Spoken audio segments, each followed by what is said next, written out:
guys, I am Ayushi and welcome back to my channel Doodle Art. So today's video is going to be all about gouache and I will review gouache colors from Rustro. So many of you are not aware what a gouache is, so let me clarify that it's nothing but a different art medium just like we have acrylic and watercolors. But gouache is a versatile medium and it somehow comes between acrylic and watercolors with some multifunctionality which I am going to explain in this video along with some tips and tricks. So as you can see, I have pretty much used all of them for my illustration mandala. And before starting, if you are new to my channel, make sure to subscribe because I make mandala related videos, stationery and art supply hauls and reviews. And yes, don't forget to hit the bell icon for the notification. Also, you can follow me on Instagram. My ID is Doodle Art and I'm much more active there, so you can DM me anytime. Okay, so without further delay, let's start this video. So gouache is basically a opaque water-based medium, often called as opaque watercolor. The pigments are amazing. They are vibrant and opaque values quite high. As you can see here, the color dries out to give a matte finish with a little bit of chalkiness, but not that weird kind of, and also they are quick to dry, but you can easily deactivate them by re-wetting them. It's a versatile medium as you can use them on both black and white paper. I mostly use them to make my illustration mandala, as you can see it here. And also I've made this abstract drawing using gouache color. They look amazing. And you can also use them as watercolors. For that you need to know that how much water you have to take. Now let's talk about the packaging. It's not that great as it is made up of cardstock paper, so it will gonna tear off very easily. But anyway, I don't bother much about it because I like to keep my colors in a jar container or any basket to have a easy access.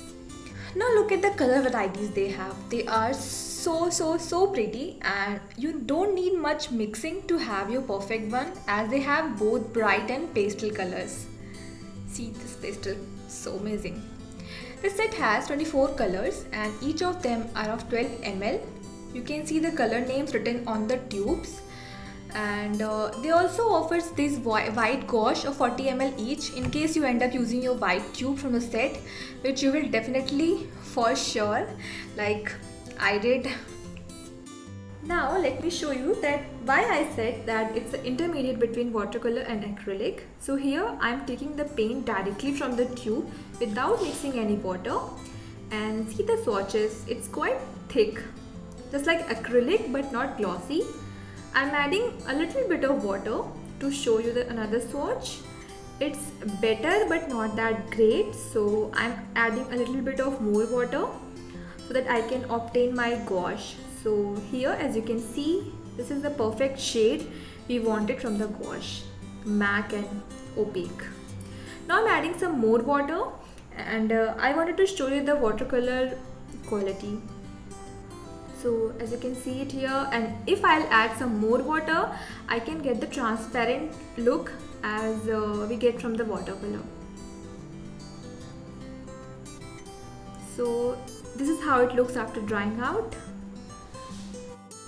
So this swatch is directly from the tube, which is pure gouache, and then I've added a little bit of water which makes it better but not that great. So I have added a little bit of more water and then I kept on adding water. So as you can see here, the opacity of the color kept on decreasing once you add water in it. So you have to make sure that what kind of opacity you want, what kind of shade you want, then as per that you can add water. So here it will behave as an acrylic, but yes, not the glossy one. It will give you a matte finish and in the end it will act as a watercolor. So I think you got my point, what I am trying to make you understand. So now let's see few things which you need to keep in mind before using gouache. First, never ever leave your tube open without a cap, otherwise it will become very difficult to use them again.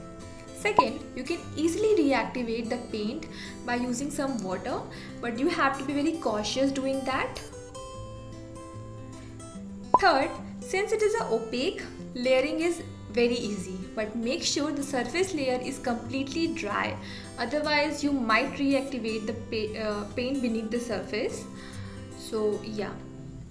Fourth, do not try to do a wet on wet technique unless you intentionally want that kind of effect. Wait for the paint to dry and then you can do the layering as I have showed you above. You can easily reactivate the dried out colors from the palette for like touch-ups and all, but I will suggest that try to use them directly from the tube because the pigment is very rich if you directly use from the tube. Okay, so I hope all these things helped you in understanding the properties of gouache. If you do, then let me know in the comments and also tell me the other products which you want me to review. Thank you all. Bye bye. Take care.